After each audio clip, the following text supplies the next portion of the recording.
Bon matin à tous, j'espère que vous allez bien malgré le temps qu'il fait aujourd'hui et aussi qu'est-ce qu'on vit présentement. On est lundi le 30 mars 2020 et je vais vous présenter comme à chaque jour à 8 heures le matin une mise à jour du corona, une mise à jour aussi de tout ce qui s'est passé avec l'immobilier. Et durant la fin de semaine, on a vu un gros ralentissement des articles. J'ai été voir quelques articles dans le coin de Vancouver et c'est à peu près toutes les mêmes données qui sont répétées. Faites attention, protégez-vous, etc. J'ai réussi à trouver quelques articles différents, mais aujourd'hui, qu'est-ce que je fais? Je réponds à vos questions. Dans mes posts des dernières journées, il y a eu plusieurs questions qui sont rentrées et ça me fait plaisir de répondre aux questions. Salut Yann! Hier, qu'est-ce que j'ai fait? Ben, savez-vous quoi? Je n'ai profité pour être capable de faire du ménage dans la paperasse. À un moment donné, il faut sortir de toutes nos paperasses de Bell, Hydro-Québec et faire ça. Puis on retrouve plein de choses, plein de factures que, je savais même pas que j'avais acheté ça telle année. Ça fait que c'est intéressant. Ça fait du bien de remettre de l'ordre dans ton cerveau aussi. Ça fait du bien. Centris, on a ce matin 70 641 immeubles à vendre sur Centris. Hier, on était à 70 716. Donc, une baisse de 75 immeubles à vendre, ce qui est très faible. De samedi à dimanche, on avait eu 83. Fait que si on continue comme ça va très, très, très bien. Immo Facile, on a une formation sur le chalet locatif samedi prochain qui s'en vient, une formation virtuelle le 4 avril. Je m'attends à tout un départ cet été avec le chalet locatif. On sait qu'on peut plus en faire présentement. Je vais vous lire l'article que j'ai eu, pas l'article, mais l'information que j'ai eue de la CITQ. Le chalet locatif, aussitôt que ça va reprendre, les gens voudront pas aller aux États-Unis, voudront pas aller en Europe. On reste en famille au Québec. On va se trouver un chalet à quelque part. C'est que je m'attends que ça va repartir de très, très, très fort cet été. Mais le chalet personnel, lui, va peut-être être un petit peu plus difficile, tout dépendant du cash flow de la famille quand c'est pas loué. Fait j'ai reçu une lettre de la CITQ me disant que nous n'avions plus le droit de louer pour l'instant. Et je vous lis la lettre. C'est marqué, Monsieur, Madame, le 23 mars dernier, le premier ministre du Québec a pris la décision de maintenir ouverts seules les activités et services jugés prioritaires par le gouvernement. Dans la foulée de cette décision, le ministère du Tourisme demande à la CITQ, la Commission d'industrie touristique du Québec, d'informer dès aujourd'hui, je l'ai eu, je crois que c'est vendredi ou samedi, d'informer... un petit peu, et ici, il est en train d'informer à l'effet que le rétablissement devait demeurer fermé en vertu de la directive gouvernementale, à l'exception des établissements tombant sur la catégorie hôtel et résidence de touristes. Ces derniers peuvent poursuivre leurs opérations. Donc, tout ce qui est gîte, bread and breakfast, ça doit être fermé. Les choses de vacances, là, les hôtels pour les jeunes, voyons, c'est quoi le mot de jeunesse, là? Hôtel jeunesse, ça doit fermer, étant désigné comme service essentiel pour les clientèles dont le besoin en lien avec les directives de santé publique actuelles. Rappelons cependant qu'il est demandé à toute personne d'éviter tout type de rassemblement, qu'il est fortement déconseillé de se déplacer d'une région à l'autre, blablabla, voici les directives, etc. La CITQ vous remercie de votre habituelle collaboration. Donc, les seules personnes qui peuvent demeurer ouvertes, c'est hôtels et résidences de touristes. Toutes les autres qui ont un permis de CITQ doivent être fermées.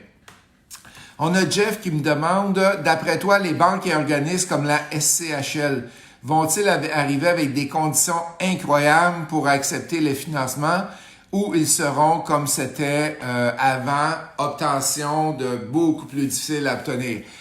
C'est très difficile, il faut faire des prédictions, puis on ne sait pas combien de temps ça va durer. Mais selon moi, ça me surprendrait qu'ils vont donner leur cash ou prêter plutôt leur cash beaucoup plus facilement. Ça fait que Je ne sais pas, j'ai un gros doute là-dessus. J'aimerais ça vous entendre, qu'est-ce que vous en pensez? Est-ce que vous pensez que les banques et la SCHL vont faire du prêt plus facilement? J'ai des bons doutes là-dessus. Mario qui me demande, peux-tu me donner quelques noms de banques virtuelles, Ghislain, s'il te plaît? Parce que je disais dans c'est samedi ou dimanche, je disais que les banques virtuelles ont un taux beaucoup plus bas d'intérêt parce qu'ils sont virtuels, fait qu'ils n'ont pas de 142 comptoirs, banques, édifices à s'occuper. Ils sont à Toronto souvent ou à Montréal, puis ils ont un édifice, puis tout le monde est là-dedans, et ça se passe avec des courtiers hypothécaires. Donc, c'est normal que les taux soient un peu plus bas. MCAP, People Trust, c'en est des Manuvie, c'est des banques qui sont virtuelles qu'on appelle. Qu'est-ce que je te conseille de voir, Mario? Va voir le site ratehub.ca. Je vais l'appeler parce que mon anglais n'est pas terrible. ratehub.ca ou appelle ton courtier hypothécaire. Ils vont pouvoir t'aider là-dedans. C'est eux autres. Tu dois passer dans une banque. Excusez-moi, ça a coupé. J'ai eu un appel qui est rentré. Pour se rendre dans une banque virtuelle. Hélène Saint-Pierre, il semble que ce ne sont pas toutes les banques qui reportent. Moi, la Caisse, pour un plex locatif, a refusé de reporter le paiement car j'ai toujours mon emploi, enfin, en date d'aujourd'hui. Fait que, il y a eu 10 000 cas, je crois, en fin de semaine, aller à samedi, qui avait été demandé à la Caisse des Jardins, et ils vont selon les cas. Fait que, est-ce que c'est tout le temps bon de reporter, Yann, le capital, de prendre un moratoire sur le capital? Yann me demande ça aussi.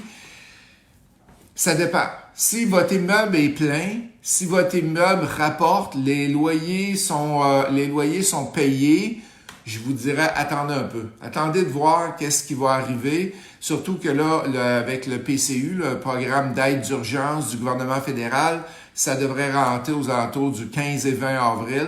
Fait que là, il y a plusieurs personnes qui vont être capables de payer. Quand vous reportez le capital, c'est sûr, vous payez moins l'équité va diminuer moins vite. Et si tu as un job, fait que c'est peut-être pour ça, parce que tu as un job à temps plein, s'il arrive de quoi, tu as tout le temps ta job pour pallier s'il y a des problèmes. Si tu as un centre d'achat commercial et le centre d'achat est complètement vide, là, la caisse a beaucoup plus d'ouverture pour toi, ou les banques ont beaucoup plus d'ouverture parce qu'il n'y a plus de revenus qui rentrent. Fait que si vous avez des problèmes, go. Sinon, peut-être, il y a mitigé. Attendez au 15-20 avril, voir qu'est-ce qui va se passer.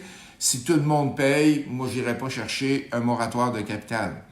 On a Noureddin qui nous demande, est-ce que je peux envoyer un travailleur travailler sur un de mes flips?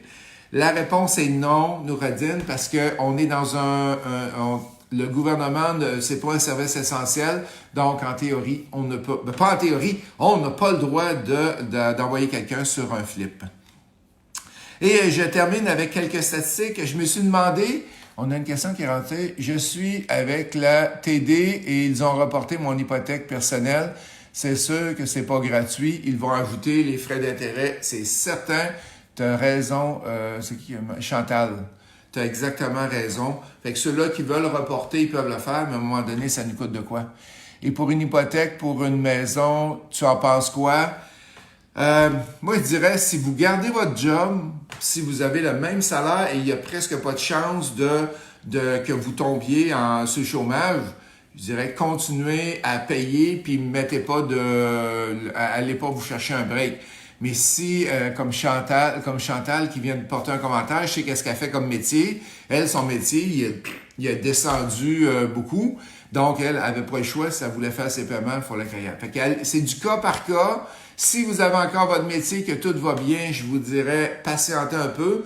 Parce que ça, c'est un moment que tu es capable de prendre. Je parlais avec une dame des caisses et mettons qu'il te donne un break de 3 mois. Ben, tu peux le prendre tout de suite ou tu peux le déplacer d'un mois, tu peux le déplacer d'un autre mois. En tout cas, c'est qu'est-ce qui m'a été expliqué la semaine dernière. Est-ce que de reporter l'hypothèque peut nuire à la cote de crédit ou à la cote interne de la banque? On n'a pas la réponse, mais ça devrait pas, puis il faut pas que ça nuise. Parce que si tu rapportes, Puis, fait qu'il va y avoir des centaines de milliers de personnes qui vont avoir une mauvaise cote de crédit parce qu'ils ont reporté. Fait que la logique, il faut pas que ça le fasse. La logique, il faut pas que ça le fasse. Fait qu'il va falloir voir qu'est-ce qu'il y en est, mais je suis tout à fait sûr que les banques, ils mettront pas de mauvaise cote de crédit parce qu'il y a quelqu'un qui a perdu son emploi présentement avec qu'est-ce qu'on vit là présentement. Fait que si vous avez d'autres questions, venez-vous pas. Je termine avec la recherche sur Centris. J'ai été voir, je me suis demandé, je jasais avec Yann hier, puis je me suis demandé, c'est quoi les vendus, les immeubles vendus au Québec dans le 5 logements et plus? Est-ce qu'il y a eu une grosse différence au mois de mars? On est le 30 mars, là, fait qu'on termine le mois. Fait que si on regarde du 1er mars au 30 mars, il y a eu 96 immeubles vendus. OK? Quand tu vas sur Centris avec une licence de courtier immobilier, tu peux voir les vendus qu'il y a eu dans le mois. Et c'est du 5 logements et plus. Fait que 96 en mars pour la grande région tout le Québec au complet. En février, on a eu 111. Puis en janvier, on a eu 91. Fait que à date, la variation, on la voit pas tellement. D'après moi, ça va être plus en avril que là, on va avoir une grosse diminution, selon moi, parce que c'est plus difficile de faire les visites, plus difficile de faire les inspections, plus difficile de faire tout ça, tout avancer dans ton dossier. Fait qu'on devrait voir ça. On a Kevin... Kevin a déjà posé sa question sur la cote de crédit. Fait que moi, ça termine. Qu'est-ce que je voulais vous dire à matin? Un gros merci d'être là et de m'écouter. Je vois plusieurs personnes qui reviennent chaque matin. Merci d'être avec moi. C'est qu'on se voit demain matin. On devrait avoir plus de nouvelles. Là, les journalistes vont recommencer à travailler. Et il y a plein de nouveautés qui devraient sortir aussi avec les 2 annonces du ministre. Aujourd'hui, on a l'annonce du nouveau programme. Le gouvernement fédéral va expliquer un peu c'est quoi ce financement-là de 75% des salaires des employés et on va en savoir un petit peu plus avec ça. Linda qui demande pour la cote de crédit, ça peut nous nuire ou pas? Selon moi, non. Selon moi, non, ça ne nuira pas parce qu'ils peuvent pas nous nuire, ils peuvent pas nous bloquer là-dessus, là, selon moi, non. Est-ce que tu crois que les prix vont baisser sur le marché? À quel point? D'ici combien de temps? Fait qu'Antoine me demande la question. Présentement, tous les grands statisticiens du Québec ne prévoient pas de baisse de prix. Rappelez-vous, en 2008-2009, le prix des États-Unis, on va le dire en anglais, a crashé beaucoup. Et au Québec, il n'y a pas eu de baisse de prix. On n'est pas descendu en bas de 0%. Ça veut dire de croissance, mais on a eu du 0, 1, 2. C'était tranquille, mais on n'a pas eu de baisse. Fait que il y a des marchés, selon moi, qui vont se faire affecter. Probablement le chalet locatif que tu peux pas faire de Airbnb et que c'est du chalet personnel. D'après moi, il va peut-être avoir des petites baisses là, mais je m'attends pas à grand-chose. Le chalet locatif Airbnb, je m'attends pas de baisse. Le multilogement, je m'en attends pas encore parce que regardez comment que les marchés sont fous. Et pensez que, voilà 2 semaines, on était beaucoup en surenchère. Fait qu'il y a encore beaucoup de monde dans le marché qui veulent acheter. J'ai plein d'étudiants au coaching double qui continuent d'acheter eux autres aussi. VIP, c'est la même chose. C'est que les gens continuent d'acheter. C'est que, oui, il va y avoir des baisses de quantité de vendus, mais je ne crois pas qu'il va y avoir des baisses une grosse baisse de prix sur les immeubles. Et du côté des maisons, je parle avec des courtiers immobiliers, ça ralentit beaucoup, il y a beaucoup moins d'activité parce qu'ils n'ont plus le droit de faire de visites libres. Mais quelqu'un qui avait vendu sa maison, quelqu'un qui avait averti son logement qui quittait dans X semaines, puis là, il n'y a plus rien le 1er juillet. Il est obligé, lui, il n'a pas le choix d'aller chercher un nouveau logement ou une nouvelle maison. C'est que il y a comme une roue on est dans un temps ici que t'as pas. C'est sûr qu'avoir fait ça au mois d'octobre, novembre, décembre, il n'y a pas grand monde qui change de logement. Mais là, on est dans la pire période de l'année. Fait que selon moi, le marché va se garder encore assez intéressant, mais beaucoup moins de transactions qui vont avoir lieu. Jimmy, peux-tu nous dire, penses-tu que la construction va ralentir dans les prochains mois. Je ne crois... La difficulté avec la construction, c'est que selon moi, quand ça va décoller, puis on va avoir de la misère à avoir des contracteurs parce que pensez, là, il va y avoir un mois et demi de retard. Il y a plein de projets qui sont partis.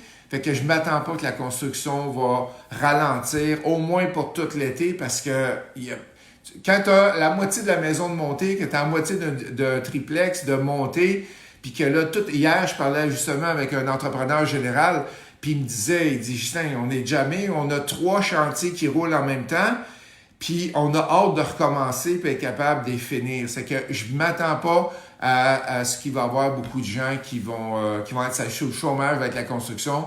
Je pense que tout ce qui a été retardé va s'effectuer. Et Caroline qui demande, le refinancement, est-ce que tu penses que c'est une bonne chose? Oui, c'est une bonne chose d'aller refinancer quand vous êtes proche de votre terme. Parce que là, on sait qu'il y a du 2,34 qu'on voit dans les banques virtuelles, on voit du 2,69 5 ans dans les banques traditionnelles. Fait que oui, le refinancement, j'en ai justement un que je vais refinancer qui était un taux trop élevé et je vais en profiter pour refinancer. Ça termine dans quelques mois mon prêt. Fait que oui, regardez bien, appelez votre banque, demandez c'est quoi la pénalité. C'est sûr, s'il te reste 4 ans sur un terme de 5 ans, tu réussiras pas à arriver. Là, tu vas avoir trop de pénalités à payer pour y arriver. Fait qu'un gros merci la gang. On se voit demain matin, 8h. Bye!